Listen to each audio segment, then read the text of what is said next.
Hello and welcome back to the big desk for another edition of TSL Talk. And Adam, we've got an AFL star in town this Saturday. Yeah, we do. I guess not for the first time this year, although first time down south. Chris Tarrant, will be gracing his presence at the Magpies against Devonport, and hopefully we get a few people out there to see him in action. And Adam, like yourself, he offers something for the men and the women. How many people do you think you'll get along on Saturday? Oh, it's hard to say. I don't know if the allure of the fact he's already played a game with North Launceston already might take a bit of the gloss off it, but Glenorchy are certainly getting out there and promoting the game, and they're doing a lot of stuff in the lead up to it in terms of functions and meet and greets. So if the weather's nice, you'd like to think maybe they could get a couple of thousand through the gate. I think that's what they got for Cameron Mooney, so anywhere along those lines would be all right, I reckon. And there's been a bit of controversy about this move, haven't there? We've heard from Lance Spalding and Darren Winter both against Chris coming down, having already played for North Launceston. That's the touching point, I guess, isn't it? That he's played 4 weeks ago, he's played for one side, and now there's another clearance there for him to do it again. I suppose there's two sides to the story. There is that fact that you think, well, if you're going to go and chase an ex-AFL player, that maybe you should do it off your own back and do the hard work. But then again, the experience that he brings and the stuff that he can teach these young kids is almost invaluable. So if he's available, everybody will have a different side of the argument. I think it's a little bit funny, but you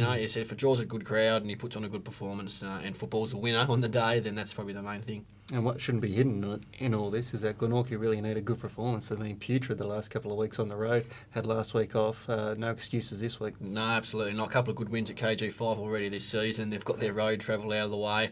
The week off probably came at a good time for them to sit down and reassess where they're at. And of course, they've got Devonport, who, after bringing Max Brown in, pushed Bernie all the way in his first game, and they'll be keen to show that they're correcting the ship as well.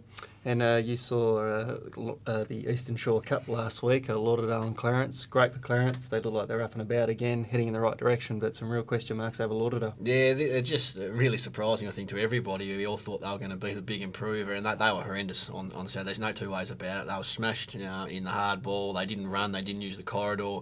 Really disappointing signs, and they had very few winners on the day. So back to the drawing board for Darren Winter. He's flagged a heap of changes.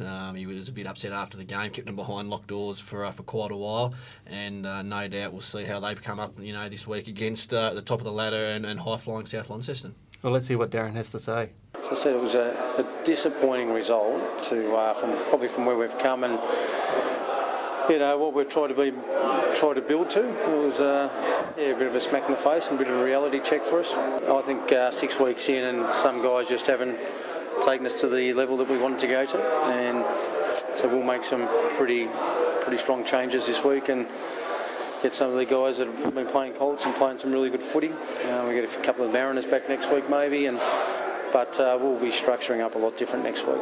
And like you mentioned, coming up against South Launceston, who are not just beating teams now, they're flogging them. 10-goal win over Launceston last week at Windsor Park. Yeah, they've turned the corner and probably taken everybody by surprise. I guess we figured they would be up and about and maybe sort of pushing the bottom half of the 5, but you'd almost say they're a lock for a top 2 spot now, barring a second season, half of the season fall away. It's they've already beaten Lauderdale convincingly at home, and they'll come down here. First road trip south, that might be the tester. We see sides have struggled on the road this year, so how Mitch Thorpe gets his young group up and prepared for that could be the big telling point. Yeah, it sounds like an interesting game last week with a bit of WWE with Mean Gene Savage taking on Mitch Thorpe for 4 quarters, but Thorpe still kicked 7 goals and become the player that we hope he would be in the TSL. Yeah, he dominating force. I guess if you've got a big guy with a big motor, and that's the other thing, you forget that he can run, and he obviously has that engine to play high up the ground and not just a stay-at-home forward, can take a mark and can probably roost the footy, so he's almost, for this league, he's almost a complete package.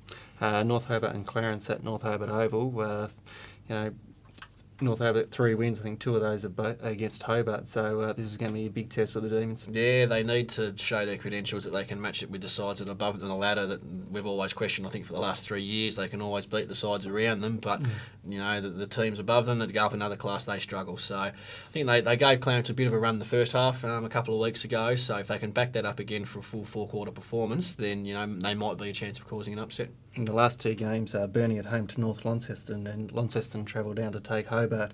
Do you give the underdogs, North Lonnie and Hobart, any chances in those games? Tough, very tough against 2 sides that are up. Especially Burnie. I can't really see them dropping a game unless South Launceston happen to get there undefeated when they meet in a few weeks' time. But I think, and Hobart again, you'd think Launceston will be too strong. All right, Adam, well, thanks very much for your thoughts. And remember, for all your TSL stories, pick up your copy of the Mercury or go to the Mercury online.